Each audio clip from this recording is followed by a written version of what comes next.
Hi everyone, it's Deb from Locked Up with History and the National Crime and Justice Museum at the Geelong Gaol. Today I'm sitting down the women's end and I thought we might have a look at some of the uniforms, and I'll also take you in and show you some of the male uniforms as well. Uniforms is one of those things, it's one of those first steps that when a prisoner first arrives in jail, they would have their belongings taken off them, including their clothing, and they would be issued with a prison uniform. In the earlier days, and I never thought about this until we found all of the pieces up in the attic, these would not have been fitted very well. They would have had to adjust them. And some of the 20 pieces that we found up in the attics a few years ago has got lots of darning marks on them and sewing marks where they've had to try and fit them to the person that they're now fitting. But I'll show you the women's uniforms and then we'll go and have a look at the men's.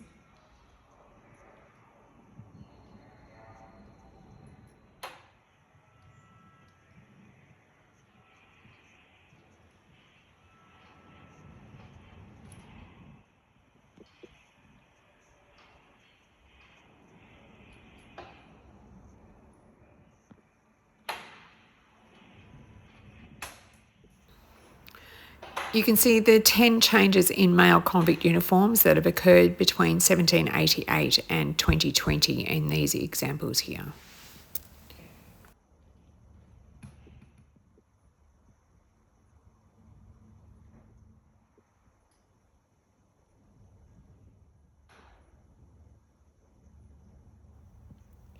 Apologies for all the reflections here. It is quite difficult to film the artefacts that are in glass-fronted showcases.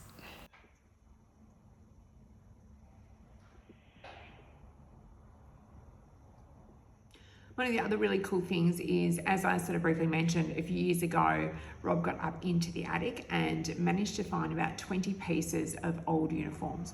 What was really exciting about some of these uniforms is they dated back till before this jail opened in 1853. We were lucky enough to have a textile expert that was able to have a look at them. So I'll spin you around and I'll show you some of the examples that we've got here on display. These are just a couple of the pieces that were found up in the attic, including a men's jacket, a child's jacket, and the sleeve of a woman's uniform, which looks very similar to the female uniform we have on display. So again, just another one of the really cool artefacts that we have down here at the National Crime and Justice Museum at the Geelong Gaol. Talk to you soon.